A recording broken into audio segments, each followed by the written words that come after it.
O yan guys, magluluto tayo ulit. Ito ang ating iluluto. Gulay na ampalaya na may kamatis at itlog. At ito naman ang ating isda. Pritong tilapia. O yan. Nilagyan ko ang tiyan niya ng luya at saka ng siling berde. Para yan, mawala ang lansa. Ayun. Tuwing magpiprito ako ng tilapia, nilalagyan ko ang tiyan ng luya at ng siling berde. O, ayan.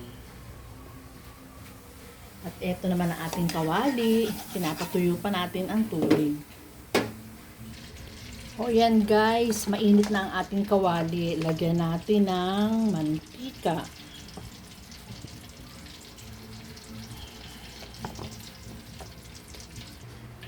Yun na guys, ang ating mantika, mainit na siya.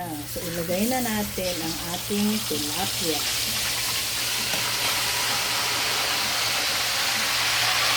Kasya naman, so pagsabayin na natin.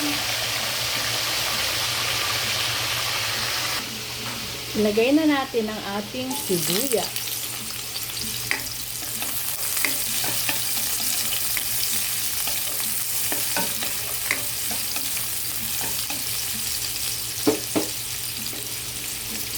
Ilagay natin ang ating kamatis.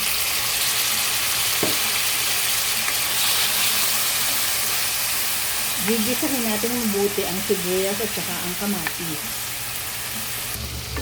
O ayan guys, gisado lang mabuti ang ating kamatis at sibuyas. Ngayon naman lalagyan natin ng patis. Ayan, tama na yan. At baka umalat.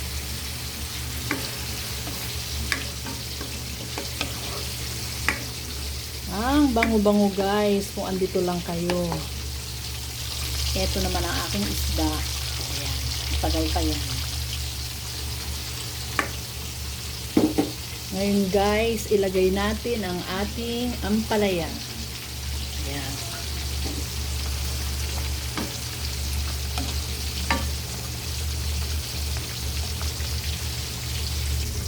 O yan guys, check natin ang ating ampalaya.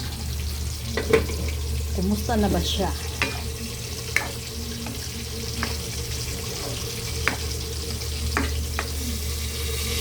Matigas pa guys. Maya pa ng konti. Ating tatakpan. Ito naman guys ang ating isda. Ayan, atin na siyang babalik pa rin.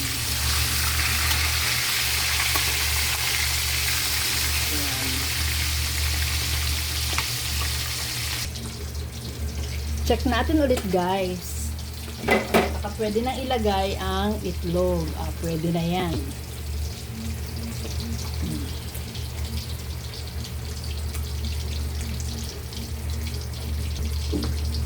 O ayan guys. Nilagay ko na ang itlog. Ngayon, atin na lang babaliktarin para naman magpantay ang luto ng itlog.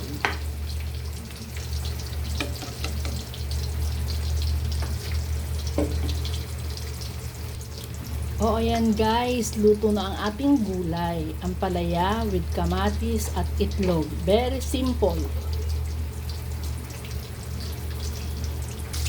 At ito ang ating isda. Kulang pa sa lutong. Hintayin pa natin guys. O ayan guys, luto na ang ating isda.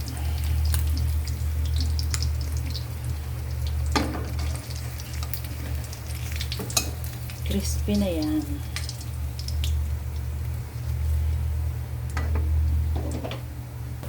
Eto na guys ang ating pritong tilapia. Ito naman ang ating gulay. So guys, ang masabi ninyo sa aking ulam combination ngayon? O diba? Perfect! Thank you for watching. Bye! See you next time!